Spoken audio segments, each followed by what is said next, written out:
What I'm about to tell you is not a story.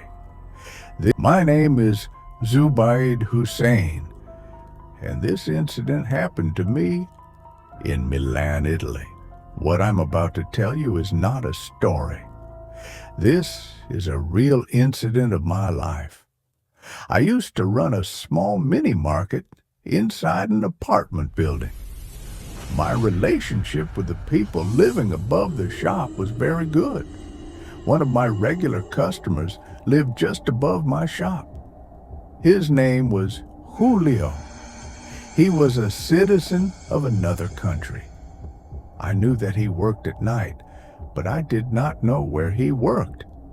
His duty hours were very long, almost every night, sometimes at 7 p.m., sometimes at 12 a.m., sometimes even at 1 a.m.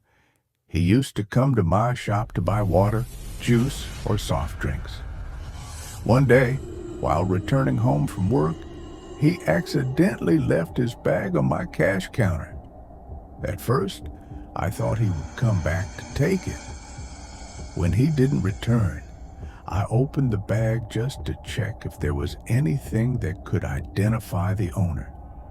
Inside the bag, I found a piece of cloth and a metal object. When I looked carefully, I realized it was a cross and a chain. I thought maybe he was Christian, and it was something related to his faith. 2 days later, Julio came to my shop again. As soon as he saw the bag behind the counter, he said that he had left his bag here and that he could not go to work without it.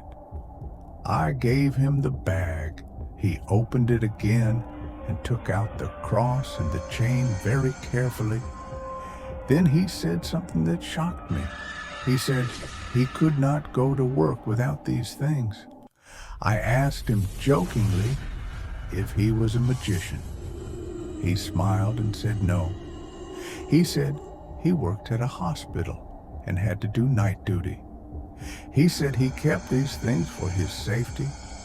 That moment, I felt something strange inside me, but I didn't understand why. About 7 or 8 months later, in February 2017, I also got a job at a hospital. I was very happy. My duty was to clean patient rooms, help patients, and sometimes take dead bodies to the morgue rooms.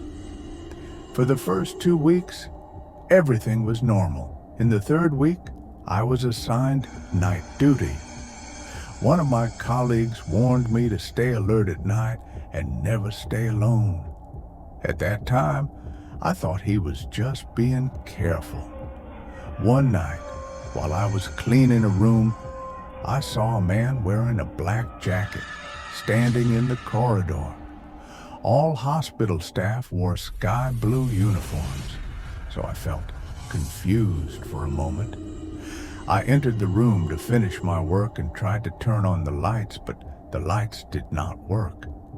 Suddenly, I felt a freezing cold. It was not a normal cold. My body started to feel numb. I felt like my breathing was getting heavier. I stood still, realizing that this cold was not natural. I tried to leave the room. I opened the door, but somehow the door was behind me again. I tried again. The same thing happened. I tried a 3rd time, then a 4th time. Every time the door appeared behind me. At that moment, fear completely took over my body. I sat down on the floor, shaking. Suddenly, 2 of my colleagues came together, opened the door, and turned on the lights. They saw me sitting on the floor. One of them said they had warned me not to stay alone at night. They took me to another room. I was still trembling and could barely speak. After that incident, I had to rest for 2 days. When I returned to work again, nothing happened that night. But 2 days later, something even worse happened. That night, 5 patients died one after another. The work pressure was extremely high. At around 2 o'clock in the night, I went to the bathroom, and once again, I felt that same cold presence. At that moment, Julio's face came to my mind, and I remembered the cross he always carried. After that night, I was never able to do night duty again.